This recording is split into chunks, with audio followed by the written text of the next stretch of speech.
Сәлем баршаңызға. Бүгін бізде рецептте қызыл мақпалды торт. Кремі өте нәзік шығады. Торт өзі дәмді, сол себепті міндетті түрде жасап, жолдасыңызды қуантсаңыз болады. Бұл тортты қозы көрпеш Баян Сұлу күніне арнап жасауға болады. Болмаса, мен секілді шаңырақ көтергенімізге 3 жылға арнап жасап отырмын. Және каналыма тіркелуді ұмытпаңыздар. Міндетті түрде сіздерді күтемін. Ал кеттік. Бізге алдымен 140 грамм сары май қажет, 230 грамм қант және 3 грамм ас тұзы. Барлығын 4-5 минут жақсылап араластырамыз. Сары май жақсы ерігенге дейін. Одан кейін 3 жұмыртқаны кезектен 3 бөліп тағы да араластырамыз.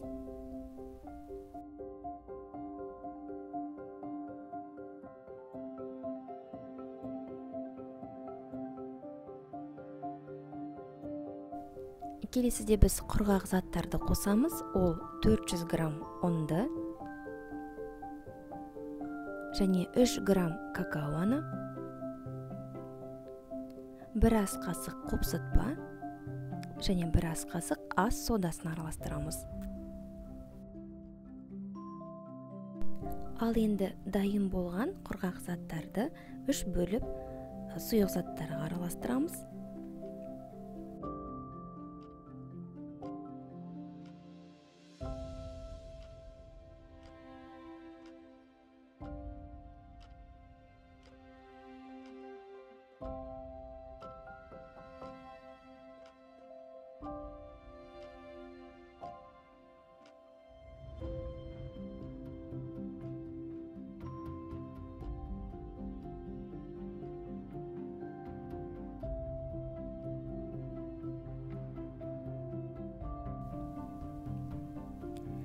«220 грамм айран, оған азғандай ғана асқа арналған бояғышты қолданамын. Пищевой краситель деп сатып алсаңыз болады. Түсін өзіңіз қадағалаңыз. Әрине, күлгін түс қаласаңыз, күлгінге аз салуға болады. Қатты мақпал қызыл түсті қажет етсеңіз, онда кішкене көбірек салу керек болады.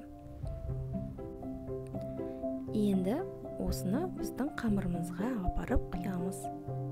Және оны да жақсылап араластыру қажет болады.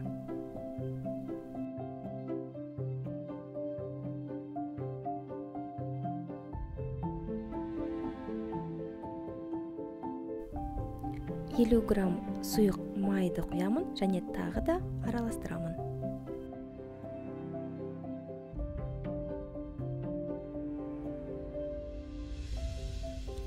Барлығын противенге құйып, оны жақсылап жайып, 180 градуста пісіріп аламын.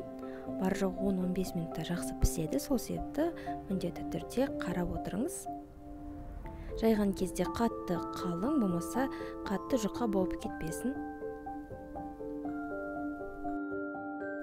Менде бір толық және осындай екіншісі жарты противенге қамыр сыйды. Ал енді крем дайындайтын болсақ, бізге 33% клейгей қажет. Ол 500 мл. Оны жақсылап араластырдым. Кішкене қоюланғаны дейін.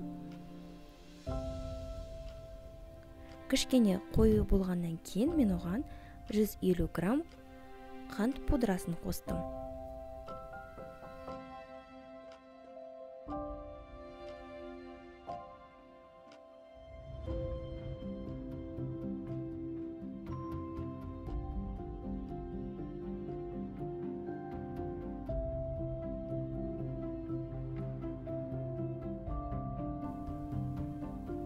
Және творожный сыр 200 грамм, сүзбе дейміз ғой.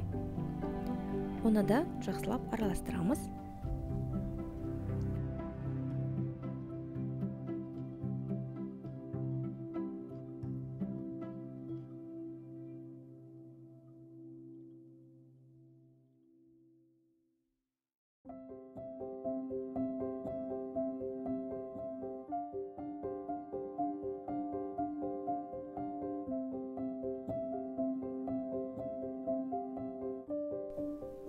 Крем дайын. міне өз формасын ұстап тұр. Ол уақытта біздің қамырымыз да дайын болды, яғни коржиктер дайын. Мен трафаретті қолдан жасадым, яғни А4 форматты қағазды кесіп, осындай жүрек жасадым. Мына противиннен 2 жүрек шығады, және есіңізде болса, 3-ші противин бар, одан 3-ші коржик шығады.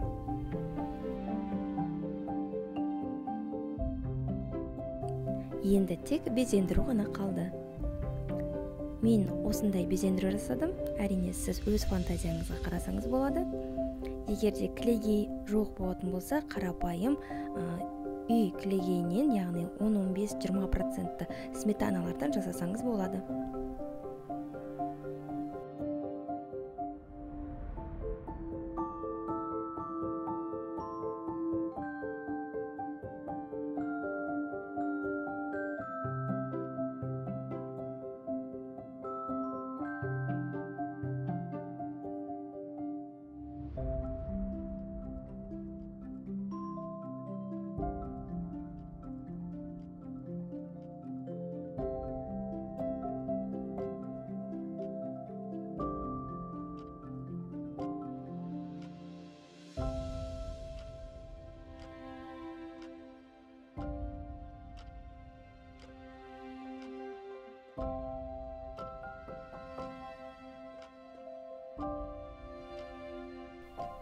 Мінекей, тортымыз дайын, тек безендірдім.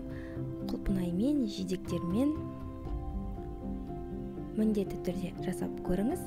Астарыңыз дәмді болсын. Келесі кездескенше.